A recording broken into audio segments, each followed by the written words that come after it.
పేదవాడి పక్షాన నిలబడతాం, ప్రజా గొంతుకై నినదిస్తాం.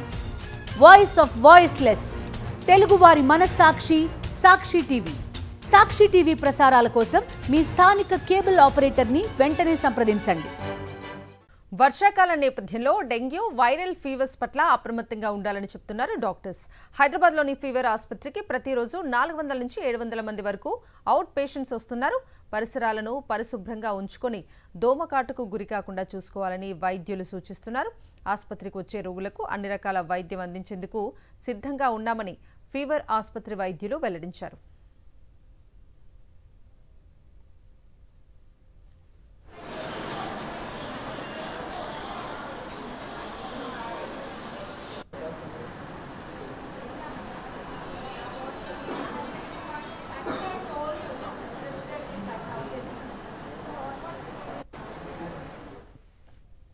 ఫీవర్ ఆసుపత్రి సూపరింటెండెంట్ డాక్టర్ రాజేంద్ర ప్రసాద్ తో మా ప్రతినిధి Vikram face to face. Hyderabad మహానగరంలో సీజనల్ వ్యాధుల పరిస్థితి ఏంటి అన్న వివరాలు తెలుసుకునే ప్రయత్నం చేద్దాం. మనం ప్రస్తుతం ఫీవర్ ఆసుపత్రిలో ఉన్నాము. ఫీవర్ ఆసుపత్రి సూపరింటెండెంట్ డాక్టర్ రాజేంద్ర ప్రసాద్ మనతో పాటు ఉన్నారు. వారిని అడిగి తెలుసుకునే ప్రయత్నం చేద్దాం.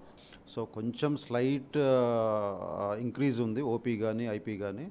ఇంకా సీజనల్ వ్యాధులు కూడా పెద్దగా వైరల్ ఫీవర్స్ కానీ, డెంగ్యూ కానీ, చికెన్గున్యా, తర్వాత గ్యాస్ట్రోఎంటరీ కేసెస్ కూడా అంత చెప్పుకోదగ్గ మార్పు అయితే ఏం లేదు. కొంచెం స్లైట్గా ఎలివేషన్ ఉంది తప్ప పెద్దగా ఎక్కువ అయితే ఏం లేదు కేసెస్.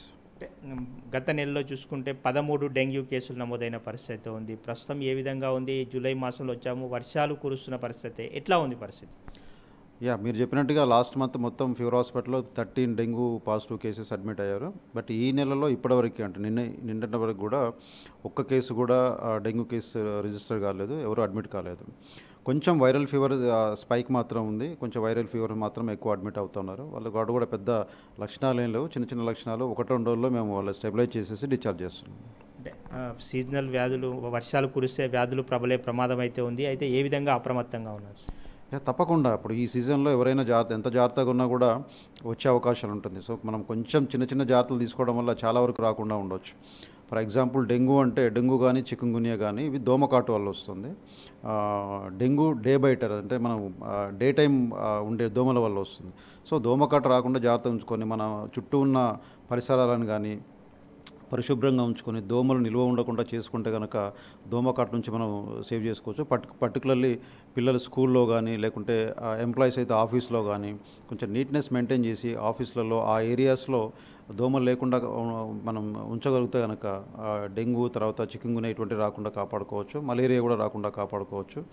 తర్వాత అప్పర్ రెస్పిరేటరీ ఇన్ఫెక్షన్స్ అంటే మనం బయటికి వెళ్ళినప్పుడు వేరే వాళ్ళ ద్వారా మనకు వచ్చే అవకాశం ఉంటుంది. పర్టికులర్లీ స్కూళ్ళల్లో చిన్నపిల్లలు ఉంటారు. ఒక పిల్లాడికి వస్తే ఆ గ్రూప్గా ఒకటే దగ్గర కూర్చుంటారు కాబట్టి వాళ్ళ నుంచి వస్తుంది. వాళ్ళ నుంచి ఇంటికి వచ్చిన తర్వాత వాళ్ళ పేరెంట్స్కి రావడం జరుగుతుంది. ప్రస్తుతం వైరల్ ఫీవర్కి సంబంధించి ఆసుపత్రిలో ఎంతమంది ట్రీట్మెంట్ పొందుతున్నారు? ప్రతినిత్యం వచ్చి ఓపీ చూపించుకునే వాళ్ళు ఎంతమంది ఉంటున్నారు సార్ హాస్పిటల్? డైలీ మాకు అంటే ఎలెక్టివ్ ఓపీ అంటాము. పొద్దున మార్నింగ్ వచ్చేవాళ్ళు దాదాపు 400 నుంచి 700 దాకా ఓపీ ఉంటుంది. తర్వాత అడ్మిషన్స్ విధిగా దాదాపు ఒక 100 వరకు అడ్మిషన్స్ ఉంటాయి. ఎవ్రీ ఫీవర్ వార్డులో కానీ, గ్యాస్ట్రోఎంటరీస్ కానీ, లేకుంటే చికెన్ పాక్స్ కానీ అన్ని వివిధ వార్డులలో అన్నీ కలిపి ఒక 100 వరకు యావరేజ్గా మేము అడ్మిషన్స్ ఉంటున్నాయి. ఫీవర్ హాస్పిటల్ సిద్ధంగా ఉంది, అన్నిటికీ ఫేస్ చేయడానికి, అందరికీ ట్రీట్మెంట్ అందించడానికి సిద్ధంగా ఉంది. మొత్తమే చూసుకోవచ్చు ఫీవర్ ఆసుపత్రిలో ప్రతినిత్యం 400 నుంచి 700 వరకు ఓపీ పేషెంట్స్ వచ్చిపోతున్న పరిస్థితి అయితే ఉంది. అదేవిధంగా 100 నుంచి 100కు పైగా ఇన్ పేషెంట్స్ కూడా ట్రీట్మెంట్ పొందుతున్న పరిస్థితి ఉందని చెప్పి ఫీవర్ ఆసుపత్రి సూపరింటెండెంట్ డాక్టర్ రాజేంద్ర ప్రసాద్ చెప్తున్నారు. వీడియో జర్నలిస్ట్ సి శ్రీనివాస్ గౌడ్తో విక్రమ్, సాక్షి టీవీ, హైదరాబాద్.